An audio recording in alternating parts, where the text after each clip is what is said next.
जहां भारत की जमीन खत्म होती है और अनंत समुद्र शुरू होता है।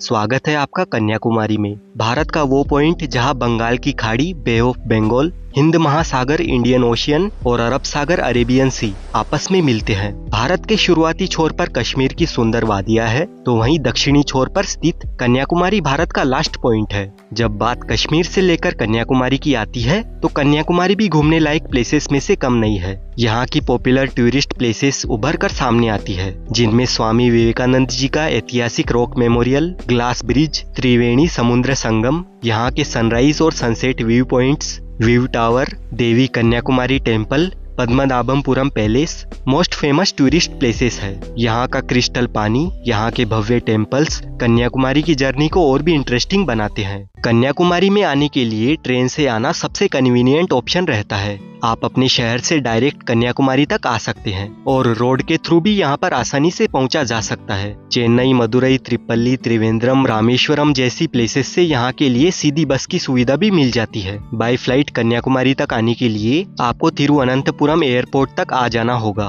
रामेश्वरम से कन्याकुमारी 300 किलोमीटर की दूरी पर है, वही तिरुवनंतपुरम से 90 किलोमीटर की दूरी पर है। इसके अलावा आप कार या टैक्सी से भी कन्याकुमारी आसानी से पहुंच सकते हैं। कन्याकुमारी रेलवे स्टेशन देश के सभी प्रमुख रेलवे स्टेशनों से वेल कनेक्टेड है। अगर फिर भी आपकी ट्रेन यहाँ तक नहीं आती है तो आप नागरकोविल जंक्शन से भी कन्याकुमारी रेलवे स्टेशन तक आ सकते हैं। नागरकोविल जंक्शन कन्याकुमारी से 17 किलोमीटर की डिस्टेंस पर है, तो आप वहाँ से बस या ऑटो से रिक्शा में पहुँच सकते हैं या इंटरकनेक्टेड ट्रेन से कन्याकुमारी इजीली आ सकते हैं। कन्याकुमारी रेलवे स्टेशन के बाहर ही आपको रुकने के लिए कई होटल्स और लॉज मिल जाते हैं। वहीं अलग अलग फैसिलिटीज के अकॉर्डिंग सी फेस होटल्स भी आपको यहाँ पर मिल जाएंगे। इन होटल्स की रेंज 700 रुपए से स्टार्ट होती है और 1500 रुपए में आपको एक sea facing decent AC room मिल जाएगा। बजट ट्रेवलर्स के लिए यहाँ पर 400 रुपए की स्टार्टिंग से लॉज की सुविधा भी मिल जाती है और ये एसी रूम मुझे पर नाइट के लिए 1000 रुपए में मिला था। यहाँ पर ह्यूमिडिटी यानी उमस बहुत ज्यादा होती है, तो फैन से काम नहीं चलता है और अगर आप यहाँ पर और थोड़ा रिसर्च करोगे तो इससे भी कम में आपको यहाँ पर रूम मिल जाएगा। होटल में चेक इन करने के बाद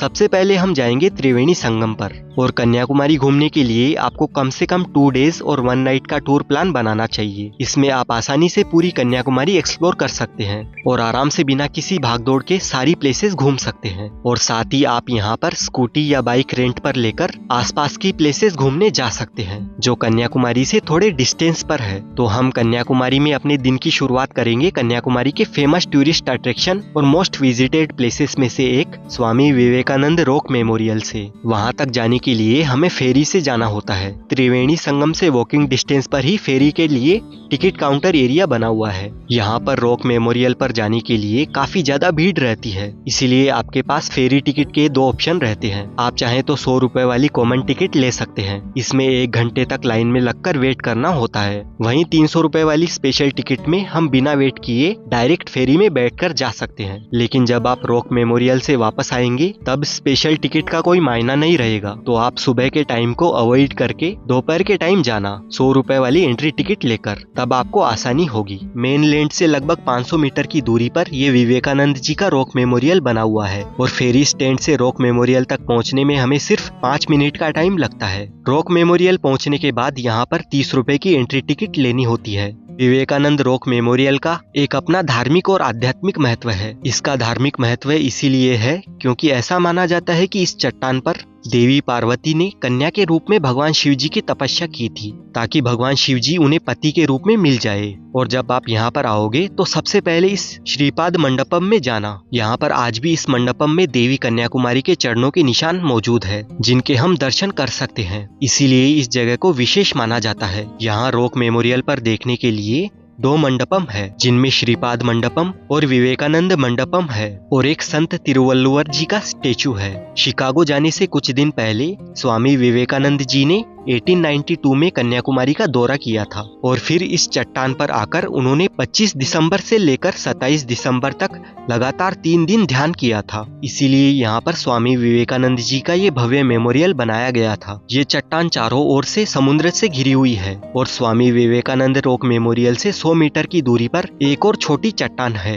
उस पर महान तमिल कवि संत तिरुवल्लुवर जी को समर्पित एक बड़ा सा स्टेचू बना हुआ है। ये स्टेचू 133 फीट ऊंचा है, जो जो देखने में काफी भव्य लगता है। पहले वहाँ तक जाने के लिए उसी फेरी से जाना होता था, लेकिन अब यहाँ पर ये ग्लास ब्रिज बना दिया गया है जिस पर हम चलकर जा सकते हैं। और जब हम इस कांच के ब्रिज पर चलते हैं तो समुद्र की लहरें हमें साफ दिखाई देती है। इस शानदार और यूनिक एक्सपीरियंस को महसूस करना ये वाकई में एक खास पल होता है। और इस ब्रिज की सबसे इंटरेस्टिंग बात तो ये है कि ये ब्रिज अपने इंडिया का पहला समुद्र के ऊपर बना हुआ ग्लास ब्रिज है। यहाँ पर आकर आप तिरुवल्लुवर जी की इस विशाल प्रतिमा को एकदम पास से देख पाएंगे। यहाँ पर घूमने के बाद वापस फेरी से हम जमीन पर आ जाएंगे और फिर जाएंगे देवी कन्याकुमारी के मंदिर में। इस मंदिर को कन्याकुमारी भगवती अम्मन टेम्पल के नाम से भी जाना जाता है। देवी अम्मन को ही पार्वती का स्वरूप माना जाता है। इस मंदिर में सुबह सुबह काफी ज्यादा लोग दर्शन करने के लिए आते हैं, इसीलिए दर्शन करने में आपको करीब 1 से 1.5 घंटे का टाइम लग जाता है। तो आप 20 रुपए की स्पेशल एंट्री टिकट लेकर जा सकते हैं। माना जाता है कि देवी पार्वती जी ने कन्या का रूप लिया था ताकि दैत्य बाणासुर का वध कर सके, और उनका विवाह भगवान शिव जी से नहीं हो सका,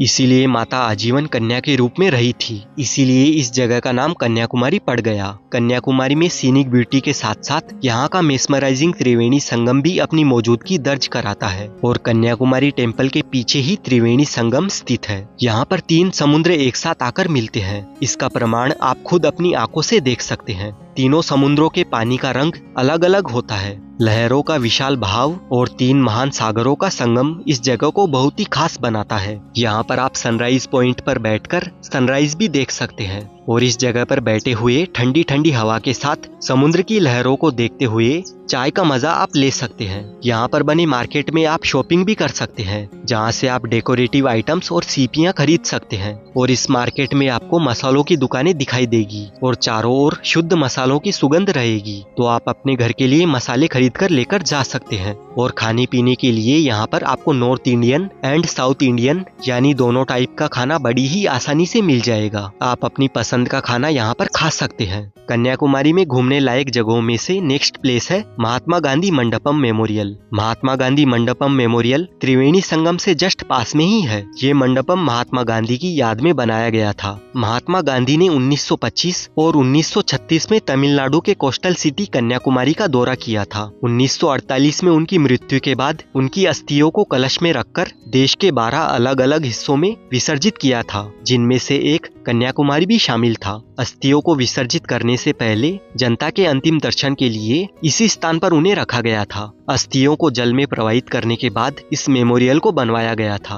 अब हम आ गए हैं आवर लेडी ऑफ रेमसम चर्च में। ये चर्च कन्याकुमारी में काफी फेमस है और ये एक कैथोलिक चर्च है जो कि मदर मेरी को समर्पित है। 15वीं शताब्दी में बनाया गया ये चर्च गोथिक आर्किटेक्चर का एक परफेक्ट एग्जाम्पल है। आप चाहो तो एक बार इस चर्च को भी विजिट कर सकते हैं। चर्च के पास आप यहाँ पर भी आ सकते हैं और यहाँ पर चलते चलते समुद्र की तेज हवा को महसूस कर सकते हैं। अब हम कन्याकुमारी के लाइट हाउस पर जाएंगे। ऊपर जाने के लिए हमें 10 रुपए की एंट्री टिकट लेनी होती है और फिर लिफ्ट से हम ऊपर आ जाते हैं। यहाँ पर हमें पूरे कन्याकुमारी का 360 डिग्री व्यू देखने को मिलता है, तो यहाँ पर आप आना बिल्कुल भी मिस मत करना। यहीं से अब हम जाएंगे व्यू टावर पर। इस टावर की एंट्री टिकट 10 रुपए है और यहाँ से हम देख सकते हैं सनसेट। कन्याकुमारी में जैसे जैसे दिन ढलता है सारे लोग इस व्यू टावर पर आ जाते हैं इस खूबसूरत सनसेट को देखने के लिए। और यहाँ से सनसेट को देखना ये एक अमेजिंग एक्सपीरियंस होता है। और सनसेट देखने के बाद आप आ जाना वापस त्रिवेणी संगम पर और यहाँ पर इस सीटिंग एरिया में बैठकर देखना तिरुवल्लुवर जी के स्टेचू पर लाइट एंड साउंड शो। और इसी के साथ आपका कन्याकुमारी में डे 1 बीत जाएगा। डे 2 में आप जा सकते हैं कन्याकुमारी के तिरुपति बालाजी टेम्पल में। उसके बाद श्री विवेकानंद केंद्र में आप आ सकते हैं। यहाँ पर काम एनवायरमेंट में ये भवन बना हुआ है। इसकी एंट्री टिकट 30 रुपए है और यहाँ पर सबसे पहले आपको हनुमान जी की विशाल मूर्ति देखने को मिलती है और भवन के अंदर पूरी रामायण को पेंटिंग के द्वारा प्रस्तुत किया गया है। यहाँ से फिर आप चले जाना पद्मनाभपुरम पैलेस में। कन्याकुमारी से 33 किलोमीटर की दूरी पर स्थित ये पैलेस दुनिया के टॉप सबसे बड़े और ऐतिहासिक पैलेसेस में से एक है। उसके बाद आप आ जाना थिरुप्परप्पु फॉल्स पर। ये वाटरफॉल लगभग 50 फीट ऊपर से गिरता है और देखने में काफी शानदार दिखाई देता है। कन्याकुमारी से थिरुप्परप्पु वाटरफॉल 50 किलोमीटर के डिस्टेंस पर है एंड देन उसके बाद आप वट्टाकट्टाई फोर्ट घूमने के लिए आ सकते हैं। ये फोर्ट कन्याकुमारी से सिर्फ 6 किलोमीटर के डिस्टेंस पर है और इसे सर्कल फोर्ट के नाम से भी जाना जाता है। उसके बाद आप चले आना सुचिद्रम श्री थन्नमलयम स्वामी टेम्पल में। ये मंदिर भारत के 108 पवित्र शिव मंदिरों में से एक है। ये मंदिर कन्याकुमारी से 13 किलोमीटर की दूरी पर नागरकोइल में है। इन प्लेसेस को विजिट करने के बाद आप जा सकते हैं संगुथुराई बीच और मुथुर एक्वेडक्ट को देखने के लिए, और आप इन सभी प्लेसेस पर ऑटो से, टैक्सी से या फिर स्कूटी रेंट पर लेकर घूम सकते हैं। कन्याकुमारी दर्शन की इस पूरी ट्रिप को कंप्लीट करने में आपका पर पर्सन 2500 से 3000 तक का खर्चा आ जाएगा। और दोस्तों, यहाँ पर लैंग्वेज को लेकर कोई इश्यू नहीं है, आप आराम से हिंदी में बातचीत कर सकते हैं। आई होप आपको ये वीडियो पसंद आया होगा। अगर आपको वीडियो थोड़ी सी भी अच्छी लगी है तो इसे लाइक करें, शेयर करें और कमेंट करें, और साथ ही चैनल को भी सब्सक्राइब जरूर करें।